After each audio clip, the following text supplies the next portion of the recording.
Dirty Birds fans, Raheem Morris took to the press conference, to the microphone today, and talked about what the state of the Atlanta Falcons is right now after that embarrassment of a performance against the Carolina Panthers after they lost 30-0. Welcome in, Falcons fans, to Falcons Today by Chat Sports. My name is Moose. On today's episode, I'm going to deep dive and talk about what Raheem Morris said specifically about QB1, about the Falcons as a whole, and, of course, about the Ike Hilliard firing, because some things I do agree with, and there are some things that I definitely don't. Let me ask you this question real quick. If you're watching during our live show, make sure you put this down in the live chat right now. But if you're watching during our regularly scheduled programming, put it down in the comment section down below. Your confidence level heading into week 4, as of right now, I'm probably at a 4. Based off of what I saw last week, I am very, very concerned. However, cautiously optimistic would probably be the best word. Let's talk about what Raheem Morris talked about in his press conference today. The first things first, he was asked about the confidence in Michael Penix Jr. This is actually where I'll give Raheem Morris some credit. I'm not going to be the negative Nelly on this show. I'm not going to be the one that is always banging and slamming on the head coach, because I do think that there are times when he makes a lot of sense. And there's other times I'm like, what are you talking about? But here's what the question was asked. Somebody in the Falcons media group, I don't know who, said, is Michael Penix Jr.'s job safe? And will you be exploring Kirk Cousins as your starting quarterback at any point moving forward? And I, as a less even-keeled human being, would have flipped my shit, because that is a stupid, stupid question. But Raheem Morris actually handled it with a bit of grace. He said, Mike is our quarterback. We've got a lot of confidence in Mike. We're moving forward with Mike. Mike is the guy. And that was it. That's all he had to say on the subject. Good for you, Raheem, because I probably would have snapped back with some quippy, sardonic remark and probably would have gotten fined, or at least had owed an apology to said Falcons beat reporter, because in my honest opinion, this is a very stupid question. We are talking about Michael Penix Jr., who has had 6 starts to his name. And there are some Falcons media members that are already asking, is it time to give up? Are you kidding me? That is ridiculous. And granted, the 6 games that he's started, the stats don't look great. He's still a kid operating in this Zac Robinson style offense. Don't worry, we're going to touch on him here in a little bit. I just think we owe Michael Penix Jr. more time, because we do. How many games do you think that Michael Penix deserves? At least as much as the other quarterbacks in his draft class. But like I said, it's a stupid question for the media to talk about Cousins being the starter. Raheem handled that with class. So I will give my tip of the cap to Raheem Morris in that sense. There's a lot of things that I don't, but this time I absolutely will. And back on the subject, the quarterback class that Michael Penix Jr. was in. Just take a look right now at all the other quarterbacks that have gotten their starts. Caleb's got 20. Jayden's got 19. Drake's got 15. Bo's got 20. And J.J. McCarthy being the only one that has less than Michael Penix Jr. Penix has significantly less than even the third most on this list, which is Drake Maye. And the reality of the situation is the locker room and the coaching staff all love Michael Penix Jr. They love who he is as a person. They love who he is as a quarterback. He's great at the podium. He takes accountability. He takes responsibility. I think he's got talent. I think he will be just fine. Now, what do you do with the offense is a different story. But I think Michael Penix Jr. as the Falcons quarterback is going to be here for quite some time. Let's go to the second talking point, the decision to fire Ike Hilliard. You started off so hot, Raheem, and then you were right at that peak, and I'm like, this is a good press conference, and then all the way down. Back to Taryn Wack. Fun fact, my sister's name is Taryn, spelled differently, but same pronunciation. Falcons head coach Raheem Morris on the decision to part ways with wide receivers coach Ike Hilliard. Performance-based. Just like everything else in this business. Tough decision. People business. Hard for me. Hard for the organization. Hard for Ike and his family. Here's exactly what he said, by the way. This was the official quote on why he fired Ike Hilliard.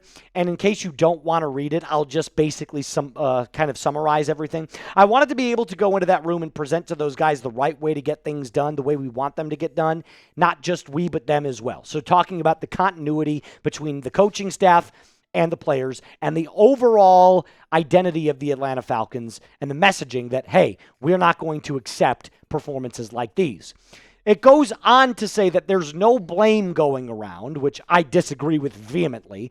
But obviously, when you make moves like that, it feels like you are shifting blame. You have to make moves like that, but I have to make directional decisions for our group.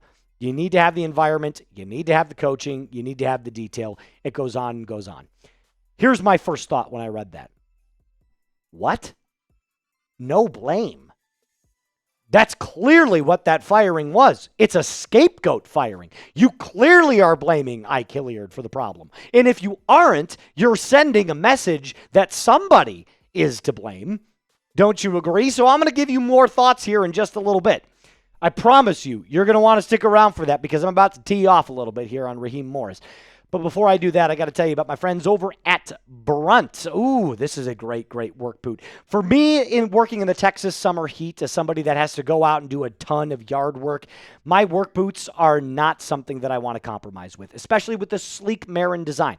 It is comfortable, it's stylish, and it is durable. And that's where Brunt changed the game. Work boots used to mean that you had to sacrifice comfort, but not anymore. And that's why I love my Brunt work boots. Choosing work boots used to mean sacrificing that comfort and durability. Like I said, if they felt good, it didn't last. And if they lasted, they wrecked your feet. These Brunt boots were comfortable right out of the box. Most other boots require a significant break-in period, not like this. But Brunt isn't just about work boots. They offer a full range of high-performance gear built for tough jobs. From heavy-duty work pants to weather-resistant jackets, Brunt designs durable, reliable workwear to keep you protected and productive in any condition. Brunt was tired of the workwear brands out there cutting corners. You work way too hard to be stuck in uncomfortable boots that just don't hold up. So they built something better. Boots that are insanely comfortable and built for any job site. For a limited time, our listeners get $10 off at Brunt when you use code CHAT at checkout. Just head to bruntworkwear.com, use the code CHAT, and you are good to go. And after you order, they're going to ask, hey, where'd you hear about us? Do us a favor and tell us the friends over at Falcons Today sent you. So Raheem Morris went on and said, right now we have receivers without touchdowns. We have wideouts that are craving the football. Correct. You do. And do you think that firing the guy that everybody liked in the room, the guy that was in charge of the wide receivers, was the right move? Because the truth is, there's only one guy you should be pointing the finger at right now, and it's this dude right here, Zac Robinson. Isn't the very first person to question, based off of an offensive performance like that, the OC? Because, correct me if I'm wrong, who's calling plays? Is it Ike? No, it's Zac. It's Z-Rob. So why on earth do you go in and say, look, we really didn't like that performance, so Ike, you're out. And Zac Robinson, naughty, shame on you. It just didn't make any sense. The first person that you have to question is your OC, which leads me to my next point. There's a lot of finger pointing going on in that locker room right now. Whose fault is it actually? It's Zac Robinson's. That's the ultimate underlying point. It's Zac. And ultimately, if you're Raheem Morris, you hired him, so the buck stops with you as well. You are ultimately responsible for the people that you hire. So it's on Zac Robinson, and even one step above that, it's on you, Raheem. So quit pointing the finger. I also think it's important to note that it can't necessarily be Ike Hilliard's fault when your advanced offensive analytics look like this. EPA per play, 27th in the NFL. EPA per pass, 28th in the NFL. EPA per run, 13th, which is a little bit better, but not great. This is your offense as a whole, Zac Robinson. It's not good enough. I don't think that's a result of your wide receivers coach not scheming his guys open. That's your job. So who's to blame for the offensive struggles? Duh, the answer's obvious, but I'm going to ask you anyway. So let me know in the live chat or in the comment section down below. Let's talk about the final talking point here as we wrap up today's show. Zac Robinson's accountability. I'm actually making a little bit of an amendment to this one. I'm not going to take what Raheem Morris said. I'm going to take what Zac Robinson said out of his own mouth, because he took to the press conference, and man, did he face a slew of tough questions. Here's what Mark Romaldi had to say. Zac Robinson referred to the offensive performance as a, quote, comedy of errors. We all thought it was funny too, Zach, but not because of the outcome, because of your inept play calling. So glad you see it the way that we see it. Here's the difference. One of us is getting paid millions of dollars to call plays for the Atlanta Falcons. And accountability, which he did take, by the way, he said, I do take full responsibility for the offensive ineptitude that went on against the Panthers. Accountability only matters if you plan on fixing the mistakes that you made previously. Period. End of story. It's like when you say I'm sorry to someone. You can't say I'm sorry to someone and then continue to treat them the exact same way that you've been treating them. Because then the question becomes, are you actually sorry, or are you just saying that? So are you actually taking accountability here, Zac Robinson, or do you know you just have to? Do you see my point? So my message to you at this point, find an identity, and Bijan Robinson is not an identity. He's not. But what could your identity be? I've come up with 4. I'm going to help you, Zac Robinson. I'm going to give you some offensive identities that you can go forward with for the remainder of the 2025 season. How about a run-heavy scheme with Bijan and Algier, kind of like Sonic and Knuckles over there in Detroit? Yes, Jahmyr Gibbs and David Montgomery. How about some heavy play-action passing games? Because, I don't know, you got a young quarterback, and usually play-action works well if you got a young guy to scheme open wide receivers. Maybe a timing and rhythm passing attack. Maybe a fast-paced tempo offense. Something that could get Michael Penix going without having to think.